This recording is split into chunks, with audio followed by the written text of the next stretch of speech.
truckers and I said, the loading zone is available. Why are you parked in the middle of the street? And what they say to me is, well, I can park wherever I want. These guys know this is the never ending challenge to get the ones that know, the ones that are educated. And just one suggestion I'd like to make, because I've watched this for 4 years and the whole interactions with the parking enforcement, your parking enforcement people are wonderful, but they're too lenient. They come and they shoo them away instead of giving them tickets. And I think that's part of the issue. These guys it's a cat and mouse game. These regulars keep getting away with the same behavior. I've seen trucks here with no markings, with no license plates. These people don't have parking permits, yet they come every day from Broward County with the laundry. Thank You you, know, Jane. Thank you, Jane. It's always good to hear you, and thank you for your participation. On those repeat offenders, William, when your officers, enforcement officers, see someone that they know is an habitual offender of the freight loading zone issue, can't they call police and ask police to do enforcement? So we actually Because don't. doesn't that carry a greater weight? So, and I'll defer if the lieutenant wants to speak. So they might be able to actually provide a moving violation, whereas our violations are going to go against the company vehicle. So we will write Right. against the license plate and the DOT number. Because that's the thing. Because if when they are getting the violation, okay, you might not know once, a second time you might be in a hurry. But when you are an habitual offender, yes, give them the ticket on the company. But for the company, it's just the price of doing business. But when you are giving them the ticket with the police, that is actually going against the license Right. of that driver, Lieutenant. Yes. Let me jump over here. Hello to everybody. Good afternoon. Yes, so a lot of times what ends up happening with us is that parking will come out. They'll identify an issue. If the person's giving them a hard time, they don't want to move the vehicle. Usually when it's more than just getting a citation, or if they know it's a repeat offender, somebody they've dealt with numerous times. And then we do write them a moving citation, which then goes towards the driver. At that point, that person's getting tickets, that person's not responsible. It's, So, but that's what would address what Jane is complaining about. That person that is not respecting the parking enforcement because it's not on them, it's on the company. They're not paying that ticket. It's going after the pocket of their employer. But now, if it goes after their license Right. and it's points on their license, they could risk losing that license altogether eventually. right, so one of the things that we do is that our guys are out there constantly, even the ones that you see on foot, on bike, and they're writing citations all the time for the same stuff. But when we write it, it's, it goes towards the driver. So now it's a bigger fine, it's a moving citation, it's much more involved than the regular parking citations. When we get called over, we also do the same thing. So they're doing it and we're also doing it at the same time. We actually have multiple details that do that throughout the city. Together. Not so much together, although when there is something that they have going on, they need us, we're there. But we do our own freight loading zones.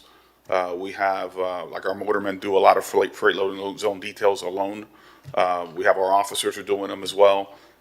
Everybody out there is pretty much working on the same stuff. Okay. It'll be great when we have the next presentation on this to get some data from the police department on the numbers of freight loading zone enforcement as moving violations. Excellent, we can get that for you. That'd be great. Can I ask a dumb question? Yeah, Never a dumb question. It doesn't make, and obviously it makes sense to somebody to have two different departments doing the same thing. But, it seems like, wouldn't it just be more efficient to have one department handling all of these violations? I'm sure there's a reason for it, I just don't know what it is, so please educate me. Parking can't write moving violations. So every violation that Okay. we write is to the item. But the one thing I will say is that in my mind, while there comes a point where the driver, there's going to be a point where the driver, for example, will feel the moving violation from the police department. But with us, for example, if there is a delivery company that brings the same vehicle on the beach, our violations increase, our right-of-ways increase by the vehicle. So we don't care who the driver is. If that same truck is violated a fourth time, on the fourth time, it's a $10,000 violation. Yep. And so at that point in time, we've caught the company's attention. And so One of the things right now is we are sitting down when companies come to us relief, and we're creating in our minds a structured program on, okay, this is your first time coming to us for a little relief. We're now having a conversation. There's no more relief. So if you get into a situation where your trucks are receiving, $5,000 and $10,000 fines on the beach, that's going to be something that you're going to have to absorb, because when you come to renew your permits for the next year, you will have a choice of renew your permits and pay all your violations, or don't renew your permits. And that will be a different discussion that we can talk about, with the companies, with the delivery companies, with the local companies that are receiving the deliveries, things of that nature. Okay. Okay, Great. great. Thank you so much. you. Told you it was a So dumb for question. these two, do you want to bring both of these items back Yes. next month? Yes. Okay. And then so- again, in the beginning of the summer for a complete update of how they're working.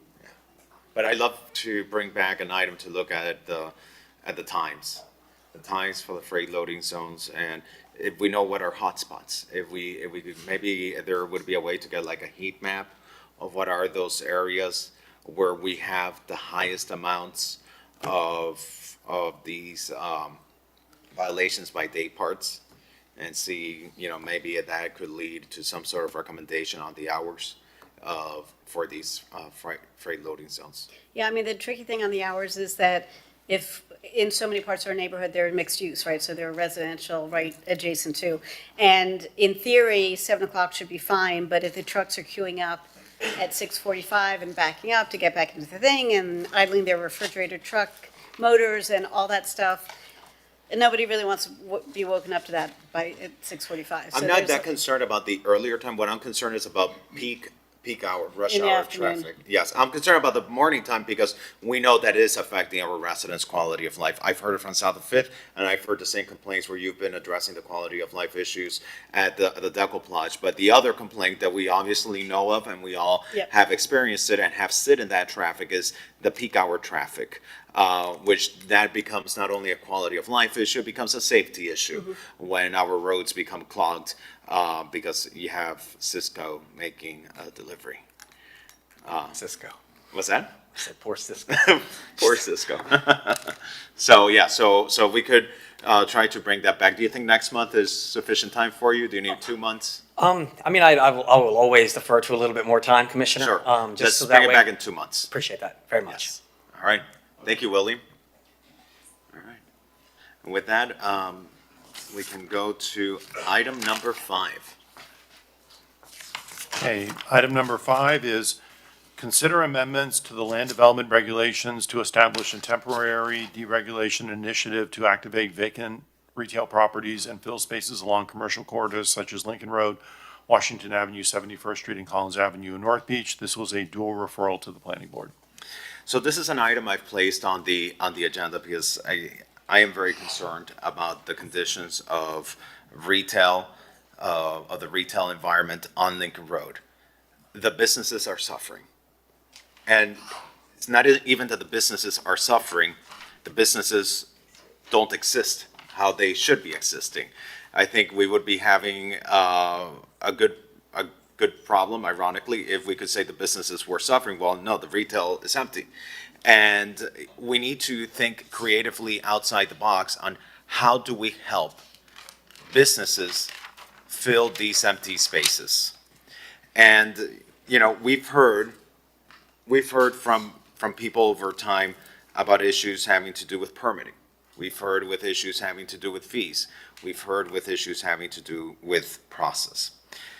We've all have heard that how much we miss the Lincoln Road of the past. Everyone loved SCORE. Everyone loved Van Dyke's. Everyone loved Kong River House. Everyone now enjoys Mila. Everyone enjoys Oro. But the reality is that if we wanted Van Dyke's to come back today, Tom, could Van Dyke's open today as of right on Lincoln Road? Based upon their OCLO, they would require a CUP. Based upon their OCLO, they would require a CUP. Correct. So even a lot of our large spaces on Lincoln Road that sit empty, if a large restaurant wanted to come in and occupy one of the larger spaces on Lincoln Road, let's say the space that SCORE used to occupy, which is a major space right in the heart of our commercial corridor there on Lincoln Road that has sat empty, I don't know, it feels like for 10 years maybe, at least. A restaurant wouldn't be able to open there as of right. Correct. And you see, that to me is a challenge. Because at a time when there is such a crazy amount of vacancies on Lincoln Road and on Washington Avenue and on other corridors, I think we need to be doing everything that we can to get out of the way of business opening. And so I've brought forward this item. I don't think it's an issue for a restaurant that has more than 200 seats to open up without a CUP in some of these major corridors. I don't have an issue with some of these establishments having indoor entertainment on an area like Lincoln Road without a CUP, because I think we need to test it. What we know is that the current regulation is failing Lincoln Road. What we know is that new businesses, many of them go out of business before they even open on Lincoln Road. How long did it take Andrés Caña de Bres to open on Lincoln Road? The CUP process, both the application going before the board, that was probably 4 to 5 months. Then they had to get permitting, then they had to finish all of the construction, and so it was probably over a year. It felt like it was probably more like 3 years from the entire process all put together. And so I want to be very cautious and very measured with this. This is a very delicate step forward because I want us to test this for a 1 year period. Let's see for a 1 year period. Let's tell the business community, this is your incentive to get tenants into your spaces. If there is ever a moment to say we as landlords will not be greedy and we will be willing to lower our rents, it's now, when the city is cutting red tape for a 1 year period to help us get good quality businesses into these spaces. And so I'm proposing for us to test this for a 1 year period. I'm proposing that we amend this ordinance that's before us to include a penalty provision, that if there is a violation of this ordinance and the person, let's say, had entertainment, that they lose that entertainment component. But I think we have to do something because the status quo is yielding us a status quo on the economy. It's not a growing economy right now on Lincoln Road. It is a suffering economy. And it's an alarm on us to be able to do something about this. And I think this is one of the few things we can do on a temporary basis, especially now that we have Senate Bill 180 that has suspended some of our recent legislations that we have passed. So in that same spirit, since Senate Bill 180 has suspended temporarily some of the other regulations that we've put in place, well, let's see if we can drive this policy forward to help businesses open a little bit more quickly in these important corridors. Commissioner Bott, I don't know if you have any questions, comments on this No, item. I like the direction of this. But this is geared to incentivize kind of larger businesses, restaurants that might want indoor entertainment, or it seems like, right? Well, even Van Dyke's. I mean, think about it. Like, I don't consider Van Dyke's to have been a large establishment. Right, but, And no, they, and I'm not. they wouldn't be able to reopen today. Understood. So this doesn't address what I'm talking about, but I don't think anything could, other than landlords really reducing their rates, is how do we get the littler, not national chain stores to open up? Because in addition to missing Van Dyke's and some of the other businesses you mentioned, the quirky little retail stores, I mean, you can't afford to have a store there unless it's a marketing loss leader, or a pop-up that is, for a particular event. So, which is a different conversation than this. So I am supportive of this. I wish there were a way that we could do something equivalent to incentivize smaller businesses coming back, but I don't know what that would be, so. And I hope that, once you see restaurants and cafes go in, I would hope that then that would create the pedestrian activity that then would create spillover economic impact for Yeah. smaller stores to Yeah, it's make it just- viable for, because like you look at, again, you mentioned large retail national chains, Cheesecake Factory. Cheesecake Factory came in, they have a spillover effect on some of the other retail. It's families, you see a waiting line outside of Cheesecake Factories sometimes, and then you see, and I've heard from some of the businesses in that area that they have benefit, some of the non-restaurants have benefit because of the spillover effect that Cheesecake Factory has on the economy of that area. If we can get more of these establishments, but not national brands, to come in and open up like what we used to have, it can support and provide spillover effect to some of the other uses that used to be on Lincoln Road. Yeah, I mean, to get a Ricky's back or Pink Palm Produce, whatever that store was, it had like all the good gifts and stuff. Because that's when you're waiting for your table someplace, that's where you go peruse around with your family.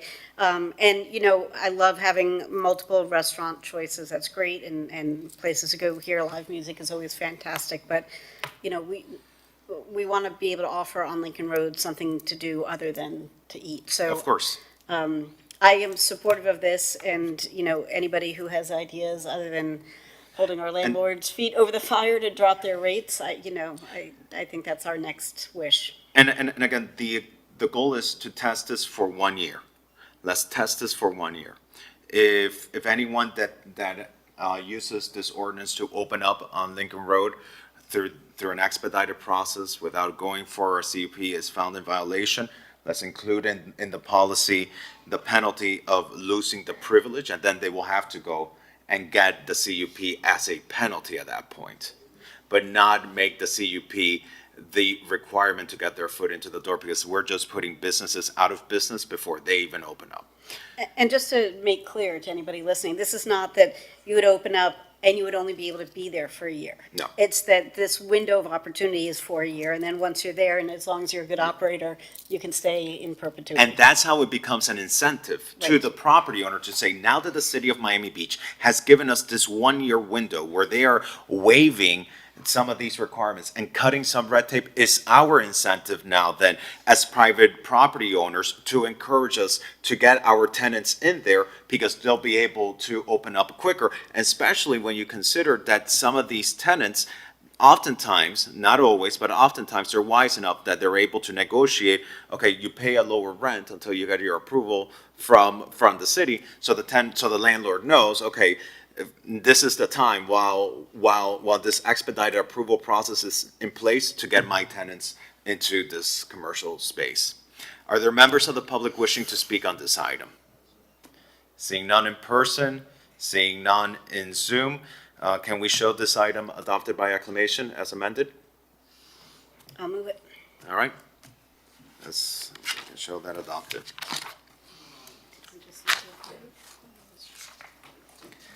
All right, with that, let's call item number 6. Okay, item number 6 is discuss and review design options and maintenance strategies for Miami Beach red sidewalks. Hi, John. Good afternoon, Commission. So I have to say, this is a tough one for you to be stepping into. It's very emotionally fraught. There's a lot of pros and cons of doing one thing or another. And I am not super psyched about where we are as of today's conversation. So I want to have a conversation, then I'm going to, now that you're here and on board, since you've inherited this viper's nest of fun, let's put our heads back at it and come back in a couple of months. Because here's the thing. Well, I'll let you present the item and then I'll come back to it. Okay, How's that sound? that sounds great. So, our proposal is to continue to use the Miami red sidewalks where applicable, which would obviously be when we have large sections, a block worth being redone, neighborhood improvement projects, large utility projects, anything where we are removing large segments of sidewalk. And then we also have the cases with county and FDOT-owned roadways where we need to negotiate the maintenance agreement with them if we do the red sidewalks, and we certainly think that's doable. especially moving forward and after, recent review of previous agreements. I think now we have a better vision moving forward when we do make these agreements with FDOT or with the county. So here's my frustration, and this is not a you thing, this has been going on for quite some time, long before you got here. In July, there was a meeting at the DRB where one of the members provided the history of how the Miami Beach red color concrete idea came to light by Carl Fisher. Whoever this person is not accurate. So this is not something that was built into Miami Beach in the 20s. It was something that was unveiled, the best that we can find is from the 1950s. I love the idea of red sidewalks. I think it's really cool and fun. I do not love the idea of how they look and how they wear over time. They're between 20 and 50% more expensive. Even if there's work being done and there's a temporary patch put on, as we all know, temporary patches end up being, instead of 2 weeks, it could be 2 years. And, through no fault of ours, just the way things go. They wear unevenly. We've got retail operators, shopkeepers trying to do the right thing and either pressure washing and blasting the hell out of it or painting it to try to make it look better. It just looks terrible. So instead of having the effect of welcome to fabulous Miami Beach, like, my dude, what's wrong with the city? We can't even keep the sidewalks looking decent. I'm not suggesting we abandon it entirely. And I guess my frustration is, and I think it's through the transition over the last number of months, there had been conversation about how do we take the concept of the red sidewalk and do it in a way as not ripping up all of the existing sidewalks, but as we go forward, how do we take the concept and honor it in a way that is easier to maintain? So is it by having, a foot of brick pavers going all the way down, a few feet in from the curb or closer to the retail side? Is it having, a section that can be more easily maintained to indicate that this is, a path, a red sidewalk path, as opposed to the entirety of the sidewalk looking atrocious? Because I would imagine it's much easier to maintain brick pavers or a stretch of red rather than, having to rip up an entire sidewalk and all that that entails. And so, again, I'm not suggesting we get rid of the red sidewalks. I'm just suggesting that, kind of continuing the status quo is not, to me, a good enough solution. So I would like to continue this for another couple of months. Sure. And, let's get together, talk, figure out ideas, maybe get, I don't know who else involved who might have some design ideas, but it's not exactly analogous, but some of the drawings, concepts that were done for Ocean Drive I'm not talking about something that elaborate, because that's pretty, that's redoing entire pavements, but maybe using that as a basis point to start ginning up some ideas of how do we do this in a way that we can transition to something that's symbolically representative without making our sidewalks look like hell. Absolutely. Okay. And since we're in the sunshine, I'll just say, from my perspective, I think, we can identify areas of our city where it would be appropriate to have those red sidewalks. And then in the areas where we don't have the red sidewalks, then we just go to simple gray.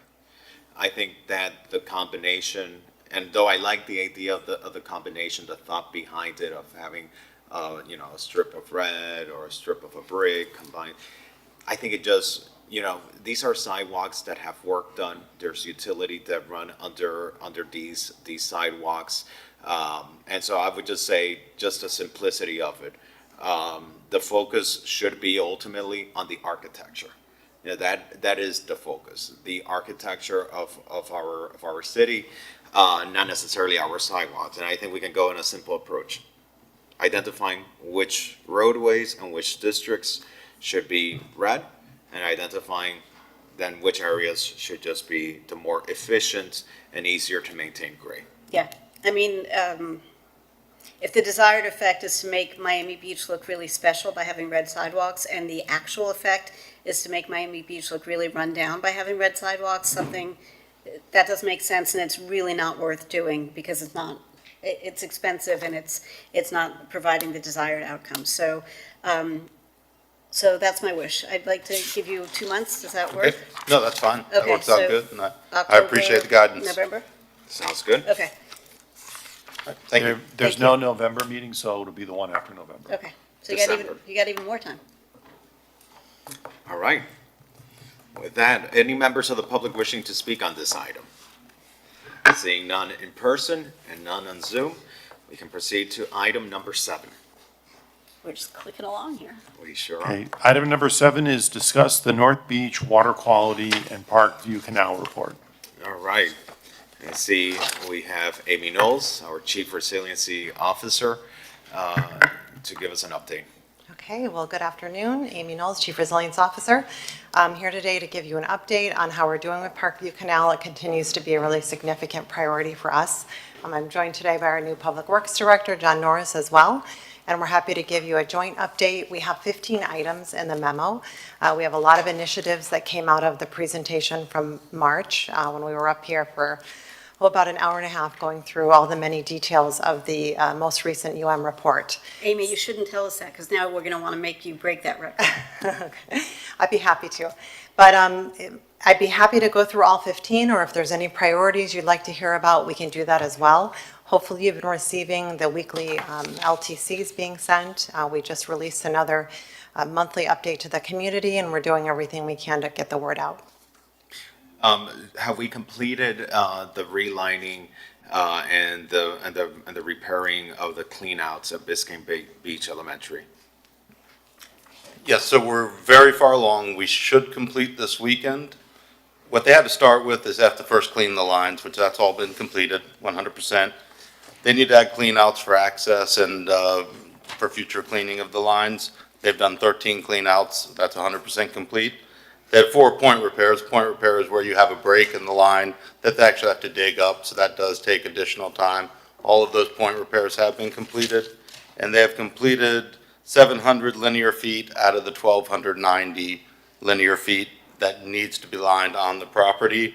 So there are a few more pipe segments to be that remain to be lined and should be completed this weekend. We hope the weather holds out, because that does impact their ability to do the work. But if not, they will get it in the following weekend. Nick? And let me just ask, have we heard from Miami-Dade County? Has Miami-Dade County come in and there's areas that we control, then there's the areas that we don't control. Biscayne Beach Elementary, clearly an area we don't control. Then the private outfalls. It's the other area of critical significance that we do not control, and we've been asking Miami-Dade County, who has jurisdiction over those, to come in and look at those and inspect those. Has that happened? I'm not sure if they've done inspections, but we've certainly brought it to their attention. Their focus was the Biscayne Beach Elementary. We did meet with them and we gave them an overview of our findings. We provided them a full presentation from the study, and the professor actually provided that data to the county, which they really appreciated. They provided a letter to the school board to address these issues, and that's really been their focus. We've let them know that there's other outfalls that we need help with. We want to make sure everyone is in compliance. That's really important to us. And so they are aware. So, but we're not aware of any, how can we get a report from Durham as to whether any inspections have taken place on these private outfalls? Because that's a concern. Yeah, we can ask, they're aware of our concerns, and we can ask for a status update. Okay. While you've got access to the facility on the weekends to finish the repairs, could we just bring people on to inspect while they're there? To inspect the outfalls? pipelining? Yeah, no, Oh. inspect the private outfalls. But the private outfalls would be on the Parkview side, I think is what we're referring to. Yeah, it's other properties along the canal, But not so- necessarily the school, any private properties that do have outfalls. So along the school, along the canal, not the school, sorry, the Tatum Waterway, there's many private as well. Private meaning like private Private home? property outfalls, and they have Class 2 permits from Durham, any stormwater system. Okay, I And thought it was so, adjacent, okay. And then, from what understanding that you're not done with the repairs yet, but you're almost done, or is it too early to tell, what you have seen and been able to clear out and repair, is that as much as a source of the pollution as we had anticipated? How are you feeling about what it's going to show when it's all done? You know, because it was, when you looked at the map, there was that parking lot behind CVS, and then there was Biscayne Beach Elementary, that were like the two glaring areas. So what are your thoughts? Yeah, that's an excellent question, and it's one that we recently were discussing with Dr. Solo Gabriel. So the enterococci was so high in the groundwater at Biscayne Beach Elementary that we do believe it's going to take many months for that to dissipate. And she was unable to kind of give us an actual number. What was but that level, I'm sorry, that you mentioned? the level of enterococci in the In the- groundwater Okay. underneath the school was so high, as well as at the outfall into the canal. We do expect it to be many months before, you know, that actually dissipates, because the groundwater doesn't, you know, move as, you know, as fast as maybe you think it would. So she wasn't able to put an actual prediction on that, but we think it will take months, but we'll continue to look at the area. We'll probably have to do a follow-up study at some point. We'd like to get some of this work done, where we go in and do an intense sampling program again. Is there any way to mitigate that, to speed up the process by which it dissipates? I mean, not that this is an EPA Superfund site, thank God. It's our own little mini version of that. But, you know, when they have these horrific Superfund sites, there are all kinds of other things they can do other than just, you know, fixing the problem to contain the outcome of the problem, right? So that it doesn't just naturally, we're not waiting for it to naturally just dissipate into the water. Is there a way to capture that somehow and speed that whole thing up? Well, we can look into that further, but because, I mean, this is a very different substance, you know, usually with a Superfund site, they're looking to contain, they're looking to Yeah. treat, they're looking to add monitoring wells to see where it's moving. So this is just a little bit different because it doesn't meet that type of criteria. And so it's very clear, I mean, it's, you know, you're telling us that the groundwater had elevated levels of the bacteria at Biscayne Beach Elementary. Biscayne Beach Elementary is directly across the street from the pump station 23. And we're hoping that the elevated level of the bacteria, Biscayne Beach Elementary, is a result of issues of the pipes that we are repairing and fixing right now, Biscayne Beach Elementary. I want to make sure. I want to get absolute without any doubt of confirmation that pump station 23 is not leaking, is not the source of the groundwater contamination that exists below Biscayne Beach Elementary, and that is affecting also Parkview Canal. A lay person and just common sense and without any engineering background would tell you, okay, yeah, you have a pump station right here, and you have an elevated level of this type of bacteria in that water that is right next to it. Yeah, clearly the problem must be coming from that pump station. We've been told that that is not the case, but I want us to have an independent, third-party, engineering, environmental consultant come in and verify this for us. I don't want us just to be sitting here and to be told, yes, we've checked it, and no, it's not coming from there. I need, veracity with absolute no doubt that it's coming from there. Because that is something that we can fix. That is our property, that is our infrastructure. That's not private outfalls where Miami-Dade County and Durham have to go in. That's not Miami-Dade County public schools and property that we don't control. This is our property. And if there is something wrong there, I want to know now. I don't want us to find out 6 months from now. I don't want us to find out a year from now. And I know in the past, we've studied this and we've inspected it and we've looked at the design and the siding and we've looked at the operation. I want us to go back. I want us to dot the i's and cross the t's and be given absolute certainty that this is not coming from there. And if it is, well, let's raise the alarm and let's not say, well, why didn't we discover it before? No, we move forward then. We move forward and we fix it.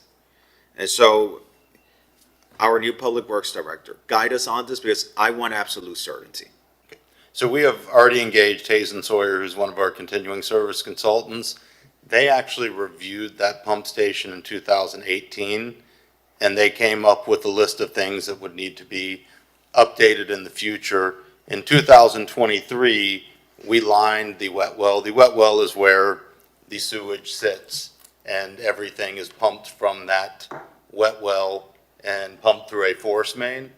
So we lined that. That's the most likely spot for a leak. There was no damage to the wet well. I want to be clear about that. The wet well was in very good condition. This was in an abundance of caution to make sure that we had an epoxy lining instead of a concrete wet well. So that was done. Some of the controls were updated, things like that. So we are engaging Hazen Sawyer to come back now.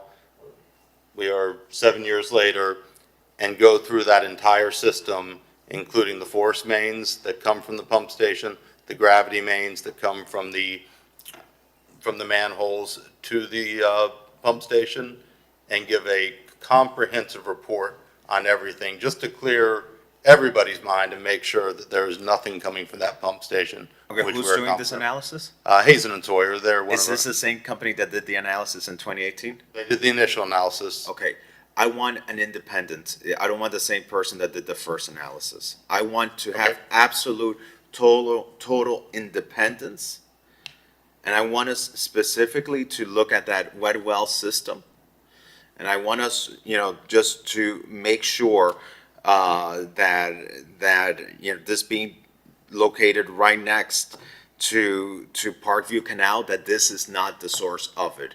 Yeah, so I just don't want the independence of an independent environmental, consultant. No, someone that has not worked on this before. Okay. Because I don't want it to be someone fresh eyes. I don't want it to be someone that says, oh, well, I didn't catch it in 2018 or 2023, and now I'm gonna look bad if I raise the alert now.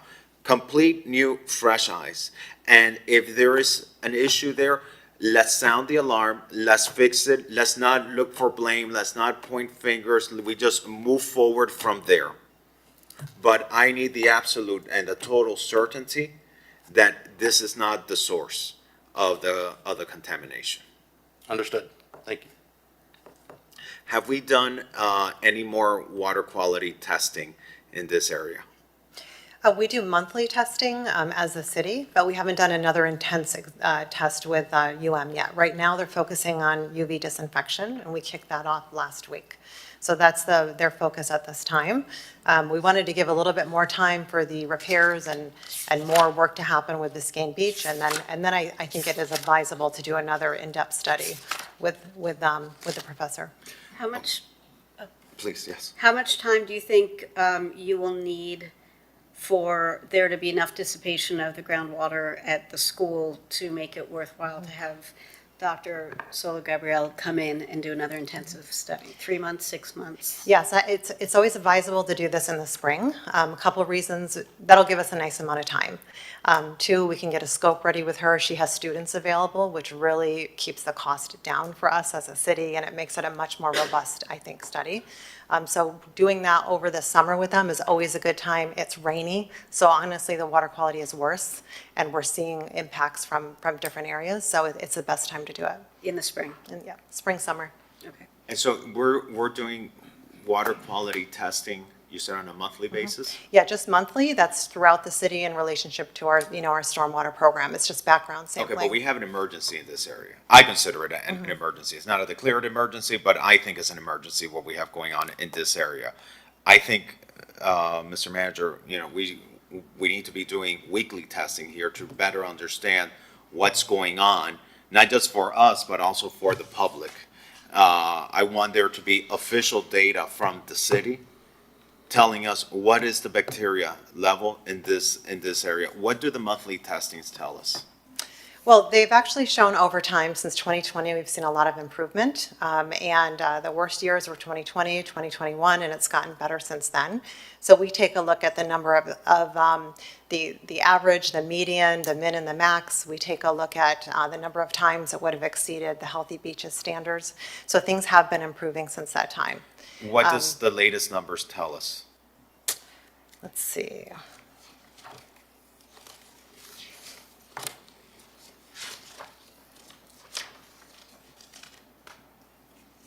And again, this is not to point fingers, this is not to make people look back. We need transparency, we need certainty in order for us to be able to move forward in the right path. Yeah.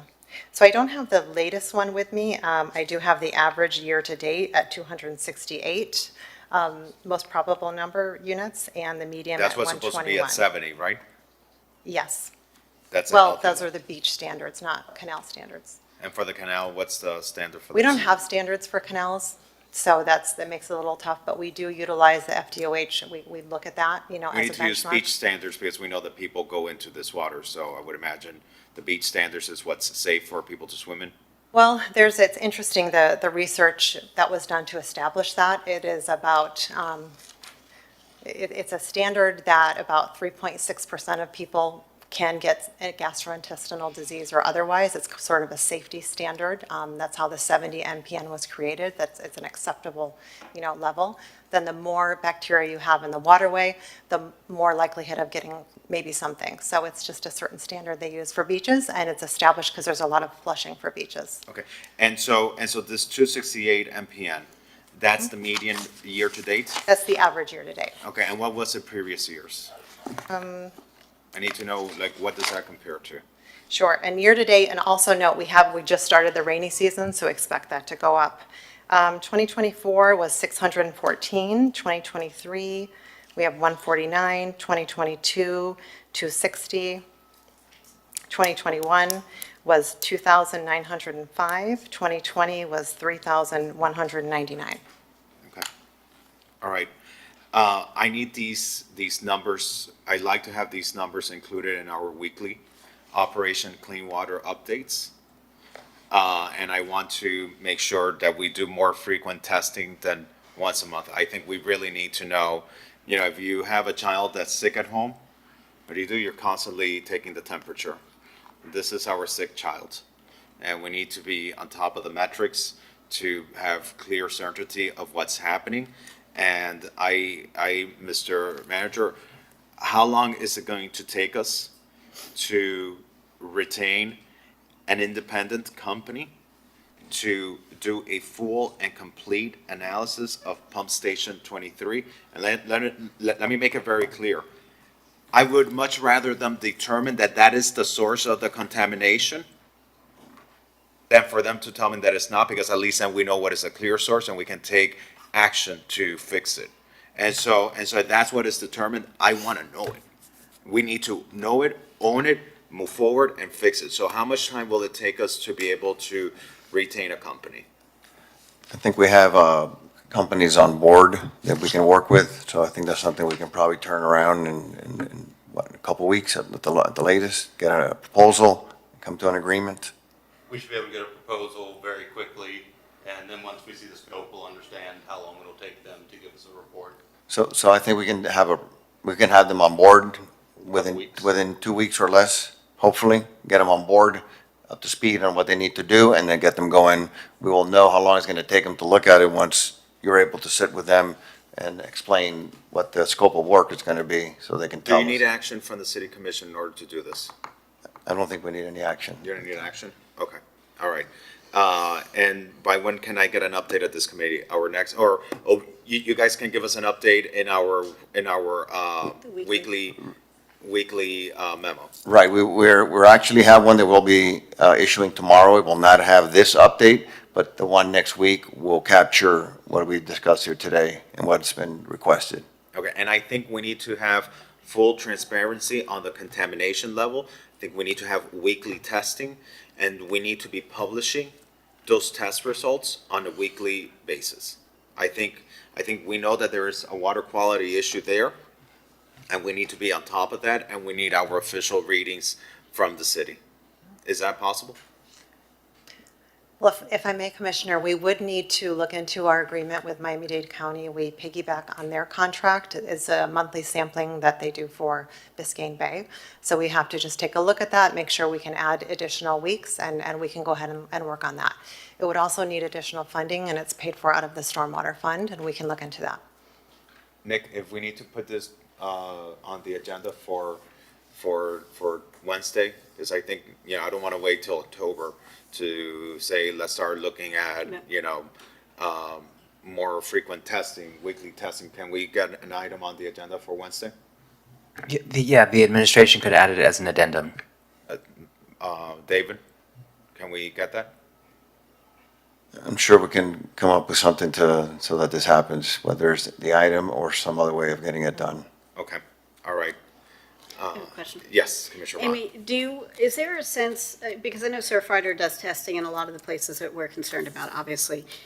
When we have testing dates that overlap with theirs, because they do volunteer-based testing every week, when we have testing from the same places at the same time, how do our numbers compare? Is that a reliable source for us to use as a benchmark, or is it, a little bit up and down? Yeah, well, it's definitely citizen science, so it's based on volunteers, and it's a little bit different. We have a very specific protocol we have to use and how we sample, and as a city, we're sampling once a month, and they're out there weekly. So it is a bit different. We could always coordinate with them, but the days are a bit different. No, I know the days are different, but like if they're there the second Tuesday of every month, and if they're there every Tuesday and we do sampling on the second Tuesday of every month, that one time that we overlap our sampling, or maybe there's no time that it overlaps, would the numbers generated be approximately the same? Well, we could take a look at that. Their numbers are generally higher than ours. We've looked at that before, and we're not sure if it's because of their sampling protocols, but they're generally higher.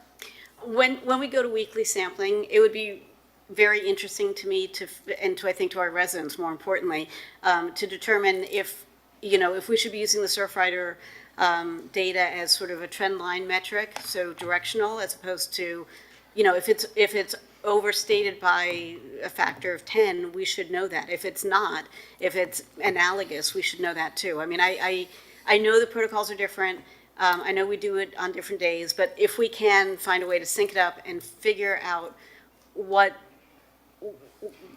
the story is. I mean, obviously the story is that we've got a problem that we're in the process of fixing, but we also have people taking Surfrider data and, touting it from the rooftop saying, oh my God, the house is on fire.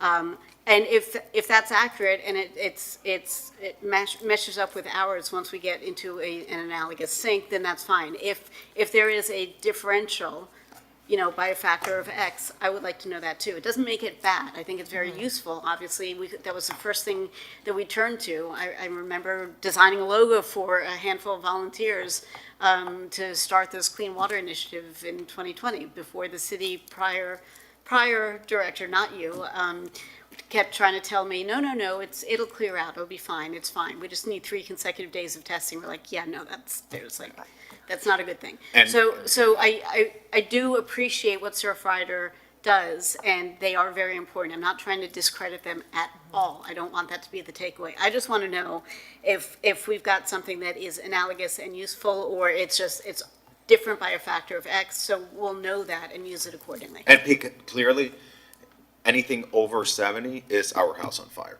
No, That is a concern. But I get what you're saying. Yeah, I'm just saying, if we've got people saying, Surfrider says it's 8 gazillion and it's actually only 800, it's still over 70, but 8 gazillion is very different from 800, and clearly The still. situational awareness of where we're at Yes, in so, the like- process of trying to remediate this environmental Right, contamination. so trend line's useful, great, it's the first thing we had, we're gonna continue, we love the organization, that's not a problem. I just wanna know how analogous is it, so that when people come back to us and say, well, all the houses are on fire, we're like, no, we're still working on our house. Understood. All right. Okay, so I'm going to open up the floor to members. David, yes. Would you be open to asking us formally to bring to commission direction to conduct the weekly testing? Yes. Yes. Okay. Yeah. Let's bring that to commission. I don't mind bringing to commission on Wednesday the direction for the independent third party. Because it needs to be very clear, because if there is an issue, this is not to hide if there is, Fix. it is to ring the alarm, sound the alarm. If there is a problem, let's accept the problem, let's fix the problem, and let's move forward. All right, And Nick, if you'll have me, I'll be a co-sponsor. sure. I'm sure Commissioner Suarez wants to join us, a co-sponsor too. Yes. All right. All right, so with that, members of the public wishing to speak on this item, please step forward. Omar, welcome. You have 2 minutes to speak. Omar Jimenez, founding president of the Parkview Island Sustainable Association and commission candidate in Group 1. I think there's some really important points that are being addressed here today, especially the weekly testing, the disparity between the results from the Surfrider Foundation, who tests weekly, and the city. This past week alone, we saw 24,000 MPN from the Surfrider results. And the Surfrider results show that water quality has not been improving over the last couple of years. It's been getting worse. It's been getting worse by a factor of 80%, 90% versus what it was before. It was in the 70s, it was in the 60s. It's been getting progressively worse. So I really need us to get to the bottom of why there's such a big disparity between the city's results and the Surfrider results. And the testing is really not that different. I've done them both. The other thing is that the sewer lines under the pump station number 23, I heard everything being discussed today about the wet wells being relined, but have we relined the sewer lines? How are we, inspecting those sewer lines to make sure that all of that volume and all of that pressure that is being brought in from Bay Harbor Island, Surfside, and all these other municipalities is not, damaging our water quality here in Miami Beach? And the other thing that I really want to say is I'd like to commend the Commission since our meeting in July, where you took some serious action to advance the Biscayne Beach Elementary sewer relining. And we're, as we heard today, almost done with that. And that is a huge step forward for us on Parkview Island. So very grateful for all of you. Some people, have commented in the past that it's not only the sewer lines, but also some people have a theory that it might be the water tanks, the 2 big water tanks that are holding sewer water instead of potable water. So we'd also like to debunk that officially if that's possible. As always, we'd like to continue working with you through Operation Clean Water. We think it's been really great for the Parkview Island Canal. Thank you. Thank you, Omar. Larry Schaefer, you have your hand raised. Welcome. You have 2 minutes to speak.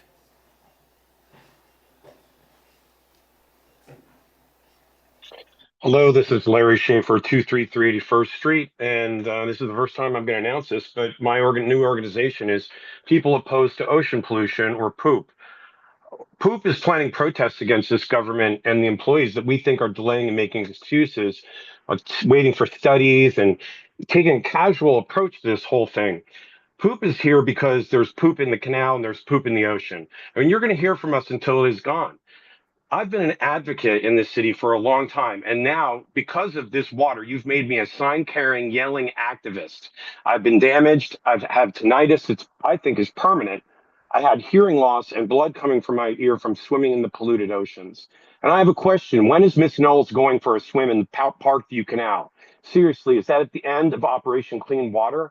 How many years has it been? 5 years since we put that kayak launch, and we haven't been able to use it. And I haven't heard anything about key performance indicators, which at least you're now talking about doing multiple types of tests, Surfrider tests weekly. Now you're going to do it. But in the end, when we can use the kayak launch, that's actually when we have success. The count is going down. So related to Operation Clean Water, bird poop, dog poop, homeless, and Biscayne Elementary, maybe that might make up 10%. This project is greenwashing. What's really happening is that you have tons of leaking pipes in the area. Florida Administrative Code, Chapter 62, sets out spacing for those pipes. Great that you're getting an independent inspector. Let's go to Florida State Department of Environmental Protection. Let's go to the County Durham and get their inspectors here too. And at 72nd Street, let's open up the horror that's underneath there and fix it. There's sewage lines, there's stormwater, and there's actually a defunct looking station in the center of the parking lot that's full of water that's I don't know, toxic. And I don't know, more studies, delay. What we need now is the age, condition, and location of the stormwater system, the sewage system, and the tap system, which also has rusty water coming out of it. So the public needs all this information. Thank you, Larry. Sharon, you have your hand raised. You have 2 minutes to speak.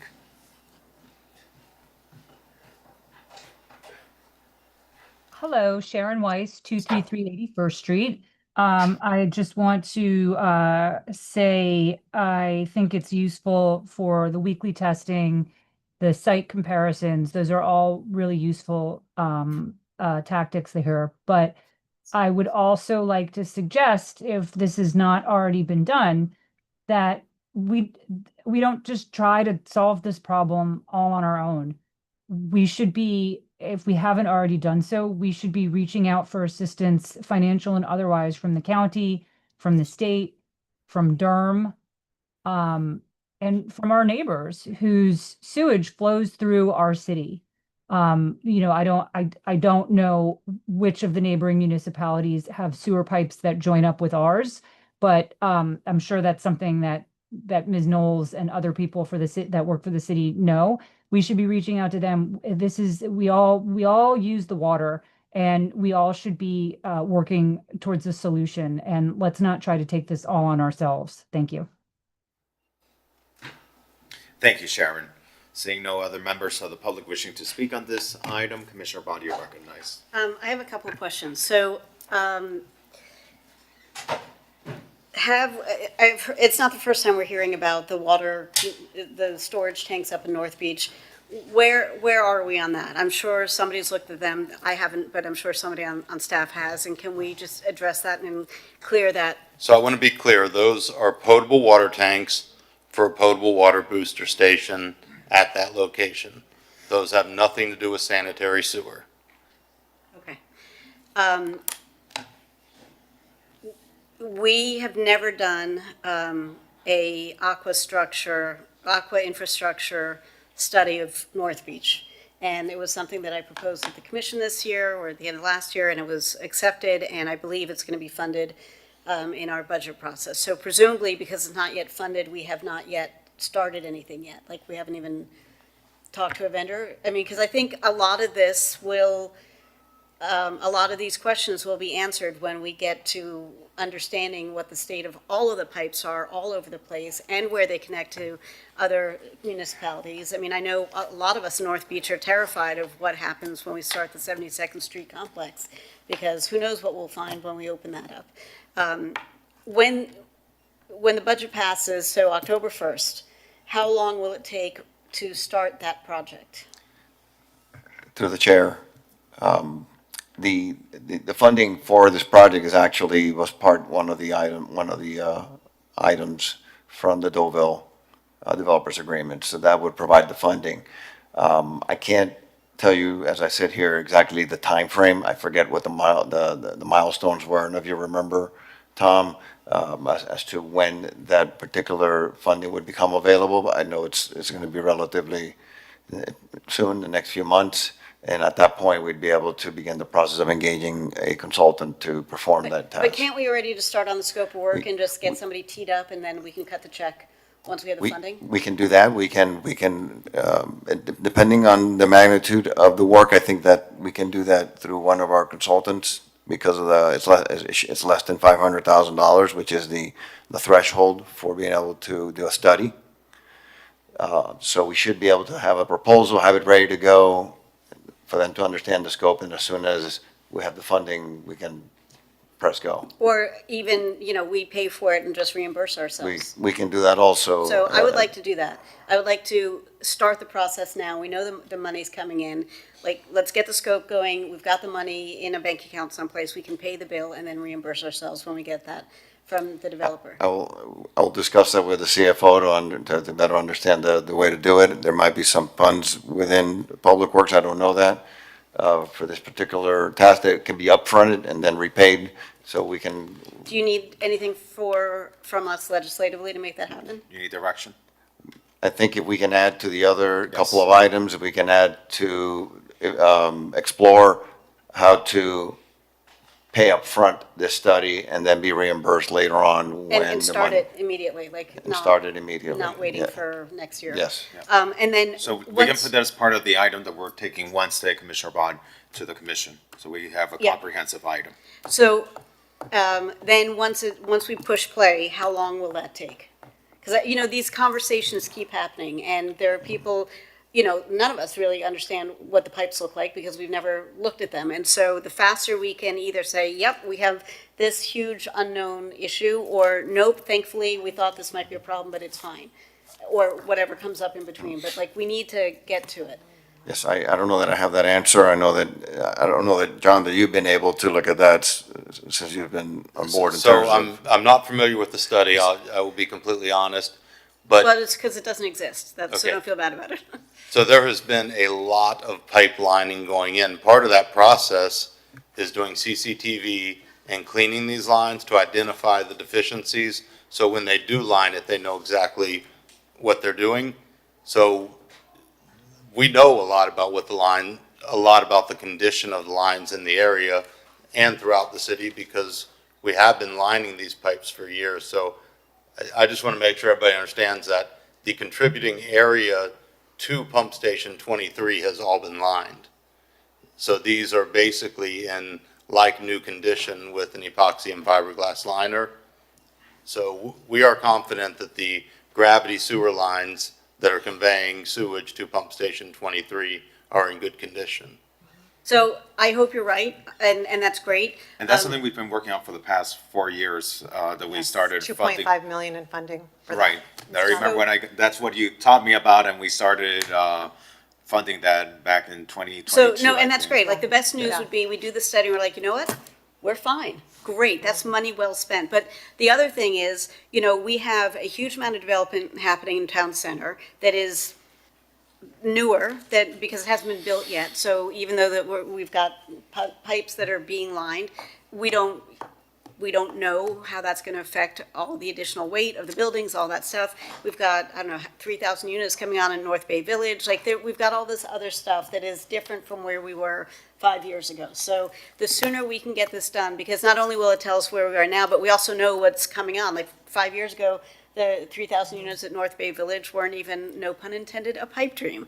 I mean, they just weren't, it just wasn't contemplated, right? So now we've got all this other extenuating data to add into the study and figure out what the loads are going to be and how to manage all that. So the sooner we can get this going, and the sooner we can either identify problems we didn't anticipate or disabuse the notions of these things that are ghosts out there. I mean, I you know, as a resident of North Beach, I feel it too. Like, oh my God, when is the next building going to put us over the tipping point, right? And so let's lay these ghosts to rest, or let's, you know, fix the problems that are coming up. And if I may, Yeah. through the chair, I Them do to want wrap to up this clarify item. that the item that was presented in March and through all the studies is that, you know, the sanitary sewer system is not the primary source, that it's coming from the stormwater. And we've documented that again and again. So I just want to make sure that that's out there, and the groundwater was studied. So wells were drilled all over North Beach. We had 81 acres, and that work was done and that was presented. We've got some good, you know, graphics. So we have a website where we share that, and we're just, you know. And I wanna make respect sure that because that is the scientific study. And I have great respect for that. And we will always follow the science as we are doing with all the professional recommendations that you and the entire team has brought forward. But I also want to give some deference just to common sense that we have this huge pump station right next to this canal that has a wet well that you know, right next to where we're having this elevated level of bacteria. And so it only, to the lay person and to the person that's not a scientist and just goes by common sense, it just seems to make sense that right there would be the culprit of it. And so this is my message. My message is, I want us to find the source. Even if the source is ours, and it's ours to fix, I want us to find it, because it's only a matter of time that we can keep on trying to remedy here, remedy there, before we have to go to the state and ask them to look into the situation. And so that's, please have that as a takeaway from today, the urgency and the seriousness that this body takes this issue. With that, anything, Commissioner Suarez? No. All right. Okay. Do you want to continue this to a future date or? for Yes, additional yeah, it's a updates? recurring item. Okay. Did we ever want to go back and look at the strains. Because if I remember correctly, it was just bird poop that's causing this, right? But there's birds everywhere in Miami Beach. I don't know why it would be any different in North Beach than it'd be in South Beach, Mid Beach. Was there going to be a restudy on this for the stormwater? Yeah, so there was bird, there was dog, and there was human. Yep. And that was well documented on the streets and flowing into the storm drains. So we can look into making that part of the You don't study. have, I'm not asking for you to do any next- more stuff, Yeah, but well, I we're, just, we're going to do a study anyway, next spring, summer. So it is important to do that molecular source tracking to see what we learn. and when is the dredging going to happen? Well, the dredging at this point is undecided. You know, we've done a lot of studies. There's flushing analysis that have been done, and it's not showing, even with the dredging, that we would get a volume, a pace of flow that would really help. Did we So- get funding for dredging? Yeah, it's not a funding issue. It's more of, will it actually work? So whatever we do, we want it to But work. why wouldn't we test it? Like if let's say we got the money for it, we know the dredging is good, because like why wouldn't we go in anyways and clean it? Even let's say if it just drops 10 MPNs, well, it's 10 MPNs lower than what it was before. So where are we with the dredging? So we've completed the studies for dredging, and the dredging isn't really showing that we are going to see the type of water quality improvements we want to see. So we've been in discussions with the manager's office on some of the next steps for that. And How much that's- is the dredging going to cost? We're estimating perhaps 2 million. It's pretty disruptive. You know, would be removing the sediment, you have to have somewhere to store it. It's a really big project to go through. Well, So contamination they're is not- disruptive. I mean, Well- not doing it, I mean, I know that doing it is disruptive. It's also more disruptive, in my opinion, to have this environmental contamination. And so, I mean, But what study shows that it may not be as effective as we all originally thought? Where do Right. you get that from? So because the canal is so angled, when you dig deeper, it's just not going to give the flow. That's what the modeling is showing. So dredging can be a tool, but we know from our studies that we have a lot of stormwater that has bacteria in it that's going into the canal. So we really need to also clean up that stormwater and clean But up we what's are. coming from the streets. I mean, from what I gather, by the end of the year, we would have done like 5 stormwater system cleanings from the start of Operation Clean Water. When we usually do it once a year, you know, during a Yeah. short period of time, we would have done 5. David, is there a way to cap off the storm drain at that location for a period of time, maybe a week or two? Take some analysis and then divert that storm water to somewhere else? Or, you know, we also know when it rains and when it doesn't rain. And so how about we pick a point in time where we know for sure it didn't rain for a certain period of time and then look at the analysis at that point? I mean, we can actually we can actually use some hard numbers to figure out, is this a storm drain issue? So if it didn't rain for 2 weeks straight and we test the levels and they're the same, then we can, you know, we could be rest assured that it's probably not just storm water. Can we do that? I mean, it sounds reasonable to try to do a controlled experiment like that. I mean, I have to look at, obviously, the devil's in the details, and it may not be as easy as plugging up one, but that's something I think is worthy of looking at, and I think we can discuss it and see if. Can we cap off the storm drain so it doesn't drain for a week in case it does rain and then divert that water? I don't know. That would be rather challenging. It is a large outfall, and we would have to set up a bypass pump to take it somewhere else. And then, you know, often during storms, some of our storm systems are surcharged, so you're Can we kind of put it in adding. the sewer? I don't believe we'd have to get a permit for that through the county. They're not going to allow additional, you know, rainwater during a storm event coming into the sewer, which is their highest demand time. Okay, well, I guess the easiest thing would be to do is like, hey, it did not rain here for a week. Let's test after this period of time. Well, Commissioner, you're spot on. When it doesn't rain, the water quality is generally better. Do So you have a that's- graph and data? of that? Yeah, and that is countywide, that's in Broward County, that's everywhere. When it rains, No, but I want to Oh. have, Yeah. sorry. I don't- But for us I- as yeah, well. I'm not trying to be combative. I'm just saying, for this specific location, I'd like to have a study or an analysis of when it doesn't rain and what versus when it actually does rain. And if there is a high correlation between bacteria levels of when it rains and when it doesn't rain, then we obviously know it's going to be the stormwater.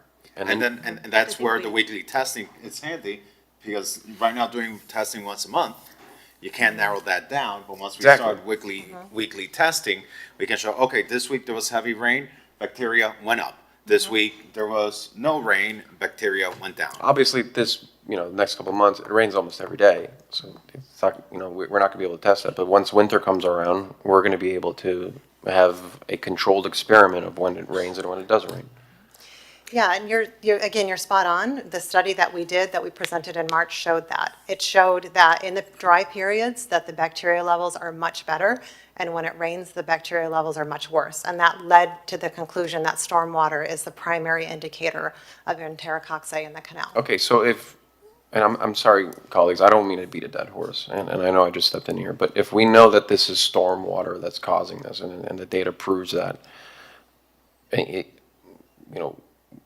what are we doing for specifically stormwater? I mean, they're cleaning the streets more frequently, they're cleaning the stormwater system more frequently, they're doing The the UV UV lighting, or they're testing, they're about to test the UV Yeah, lights. we just launched the The UV last time I think we disinfection. had this discussion, I proposed maybe having a container, like a catch basin, and then it gets filtered out. And it's like the first 2 inches of water get put in there. It's almost like having an injection well, except above ground. Is there something that we can rent? I know a lot of companies, not a lot of companies, but you can actually rent some of these devices. And let's test that out for a month and see if that reduces it regardless of how much it rains.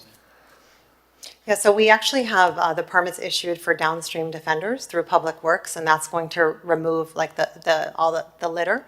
And I think there's other technologies out there to test to try to clean the stormwater more.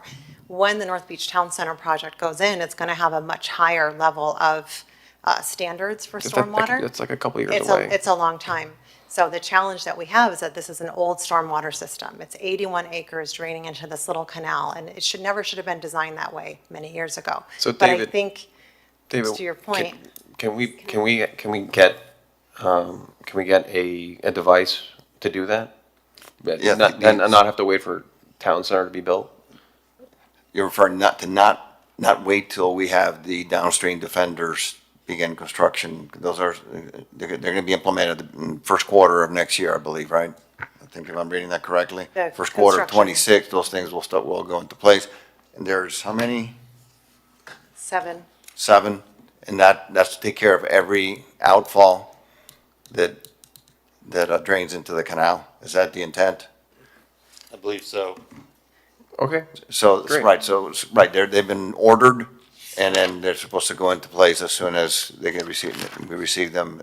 We're estimating beginning of the year, first quarter, and it'll be at every outfall, and I'll Not double the check. private outfalls. So. No, not private. Yeah, okay. No, our outfalls, obviously. Great, okay.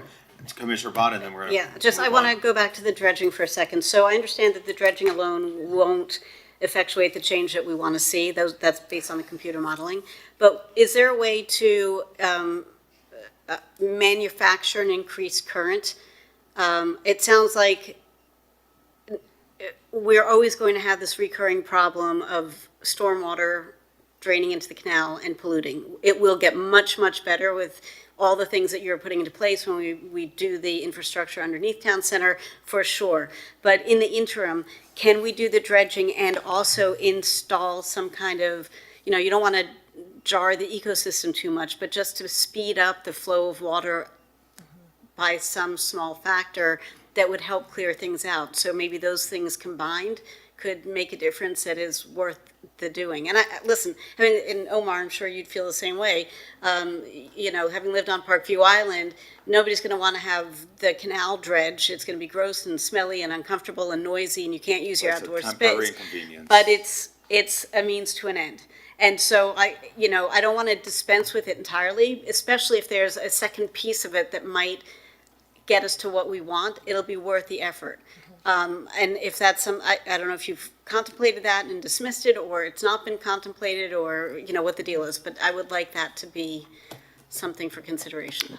Yeah, that is something we have looked into. It's just, it would take machinery to do that, which would need, a lot of permits. There's another technology we're looking into as well that, we really have to talk to, the manager's office to see when and how they're ready to share that. We are looking into a lot of other things. It's just a matter of. For dredging or dredging plus? For water quality, that would But complement in the terms of area. moving the water through the canal?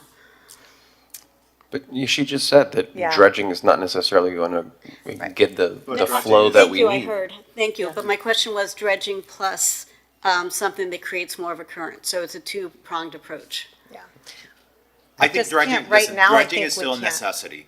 Dredging, okay, it might not yield the level of, result. I don't think there's not gonna be one silver bullet here. I think everything is going to be a contributing factor. It's the reason why we've been all these years relining the pipes in North Beach. It's the reason why we went into Biscayne Beach Elementary and doing that over there. It's the reason why we want them looking at the private outfalls. It's the reason why we want to go in and look at the wet well and the sewer lines under Pump Station 23. It's the reason why we're cleaning out the stormwater system much more frequently than what we were before, and the reason why we're doing the UV. Why are we doing everything else and going through this whole aggressive exercise to address a contamination and then leave out this other component that's budgeted for? It doesn't make sense to me. And it might not, will it solve everything altogether? No. But it might contribute, even if just in the smallest bit. Any small bit is worth doing in my humble opinion. I just as an elected leader, I just don't feel comfortable knowing that, we should be dredging and we have the money for the dredging, but because it might not be the silver bullet, we're not gonna do it. Is this the money that we have, the 2 million, is it state funded or is it appropriated No, it's from not. our? It's from- not It's state from our, Yeah, it's from our budget. All right, colleagues, we need to wrap up this conversation. I'm sorry, I don't mean to be disruptive, but we've been told that there was going to be dredging and that everything pointed towards the dredging for years now. And we're there's no advocating for the studies dredging. saying that dredging does not work. I've looked at studies from New York Harbor, from University of Queensland. There's plenty of studies that point to dredging absolutely working. And if you just look at it from a perspective of sediment is falling in the canal year after year after year, and this sediment is all polluted from the stormwater runoff. How can we say that it's not going to work by removing all? And so I think you see here a body that's advocating for the dredging, which makes sense to me, together with all the other solutions. So, And if I may, that's why we recommended it initially. yes, That it was our recommendation of staff. all right. So, and it does work. In this case, we're just not having to see the results. David, let's work on Just the to- items to bring to the next commission meeting. It's gonna be an add-on item, but I think these are urgent items that we need to take action on. And we take it very seriously related to the decision on dredging or not dredging. Believe me, the first thing we want to do is do anything that's going to help the case or our cause. We are also looking at some other technologies out there that we, hopefully might be also promising in addition to the dredging or instead of the dredging. I think we're going to be ready to bring, discuss those when we have some more information very quickly in the next few weeks. But we're just not ready for that because we don't have any of the right data or evidence or what have you. We don't want to jump the gun.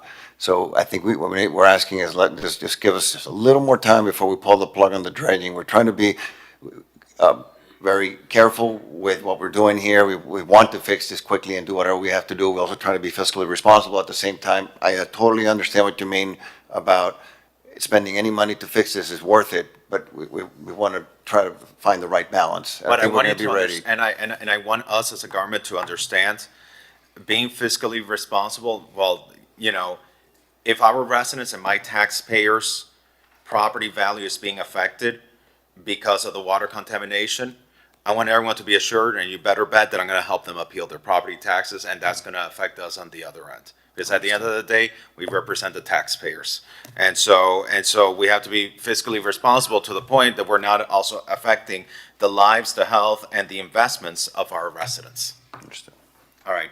With that, we will continue this item at the next meeting. Colleagues, I have a Zoom at 5 PM. And so I'm going to be adjourning today's meeting. Okay. All right, thank you everyone for participating.